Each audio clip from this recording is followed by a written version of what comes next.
per quello che sta dicendo sto signore, che non è per niente democratico dal mio punto di vista, e anche per inesattezze dette questa sera. Perché io me la sono studiata la riforma, stampata a fronte retro, sono 300 e oltre pagine e pesa esattamente 1 chilo.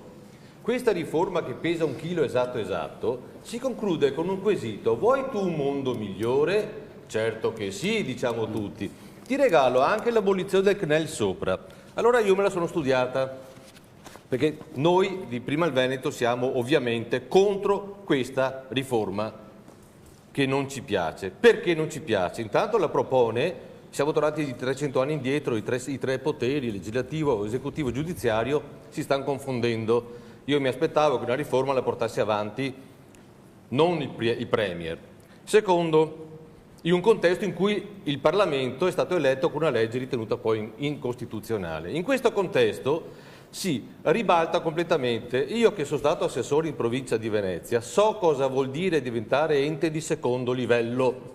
Vuol dire che costa come prima e non conviene non dare risposte che dava l'ente prima. Le province, le città metropolitane costano come prima, ma non danno le risposte che noi assessori davamo e che i consiglieri davano. Quindi, ente di secondo livello, ente revolving, ente eterno. I consiglieri regionali, che secondo me hanno già troppe cose da fare in regione, e i sindaci, che ahimè li conosco perché faccio revisore degli enti locali anche per mestiere, voglio dire, entrano in Senato a seconda della scadenza della loro elezione, per cui il Senato sarà una stazione ferroviaria: chi entra, chi esce, chi sta 1 mese, chi sta 6 mesi, chi sta 3 anni, chi viene, insomma diventa un ente eterno.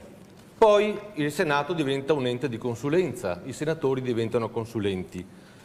La schifezza io me la sono scritta perché è scritta qua, non me la sono inventata io. Sapete come giustificano la persistenza delle regioni a statuto speciale? Viene così giustificata qua dentro, non me la invento io. Dice, articolo 116, terzo comma, che nel vigente testo costituzionale segna la strada per un possibile avvicinamento delle regioni a statuto ordinario a quelle speciali, potrà invece costituire la base per un ulteriore ampliamento delle competenze delle autonomie speciali, cioè l'Alto Adige diventa ancora più speciale, il Friuli ancora più speciale. E sapete perché c'è scritto qua? Perché hanno una maggiore consuetudine con la procedura attiva delineata dalla disposizione costituzionale. Da Veneto mi posso incazzare? Sono un minus abens io Veneto, o devo fare quello che è stato adombrato dal Signore? E poi io ho un problema di fondo: come fa un Veneto a votare sì se gli tolgono le ultime istanze di autonomia che il Veneto ha? Ultimo passaggio, direttore, perché me ne sono scritte, non sono cose che mi invento io.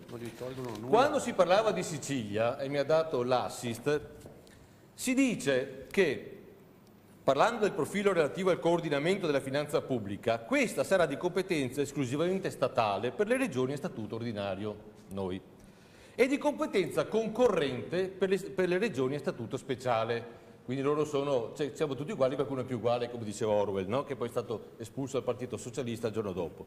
Quindi le regioni a statuto speciale sono escluse dalla clausola di supremazia. E sapete perché esiste la clausola? Per